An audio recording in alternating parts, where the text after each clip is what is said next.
არჩევნებამდე 3 დღით ადრე ნაციონალურმა მოძრაობამ შემაჯამებელი აქცია გამართა. ვარდების მოედანზე შეკრებილებს პარტიის 8 ლიდერმა მიმართა, მათ შორის მიხეილ სააკაშვილმა და სანდრა რულოვსმა. ყოფილი პრეზიდენტი აქციაზე ოდესიდან ჩაერთო. სააკაშვილი გამარჯვებაში დარწმუნებულია, როგორც მან მხარდამჭერებს განუცხადა 3 დღეში სიმართლის ჟამი დგება. სიტყვით გამოსვლები 1 საათის განმავლობაში გაგრძელდა. ამის შემდეგ პარტიის ლიდერები და აქტივისტები ვარდების მოედნიდან თავისუფლების მოედნამდე მსვლელობით მივიდნენ.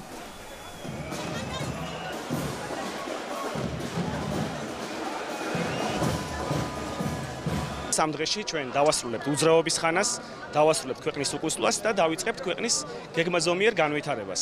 ჩვენ განახლებული ნაციონალური მოძრაობა, ვიქნებით წინა ნაციონალურ მოძრაობაზე უკეთესები, იმ პრობლემებს მოვაგვარებთ, რომელიც მაშინ არსებობდა და დღეს გაღრმავდა, ხოლო რაც იყო კარგი და რაც კეთდებოდა რეფორმები, ორჯერ მეც გავაკეთებთ და ორჯერ მეც წინ წავიყვანთ ქვეყანას. დღევანდელი აქციის მიზანი იყო, რომ ივანიშვილის ხელისუფლება მოემზადოს, მშვიდობიანად გადააბაროს ხელისუფლება ოპოზიციას, დასრულდეს ის უიმედობა, რომელიც ყველა ოჯახში შემოიტანა მისმა აბსოლუტურად უმოქმედო ხელისუფლებამ და საშუალება მოგვეცეს გავაგრძელოთ ქვეყნის განვითარება და თითოეულმა ოჯახმა იგრძნოს, რომ ძალიან ახლოს არის მათ ოჯახებში კეთილდღეობა.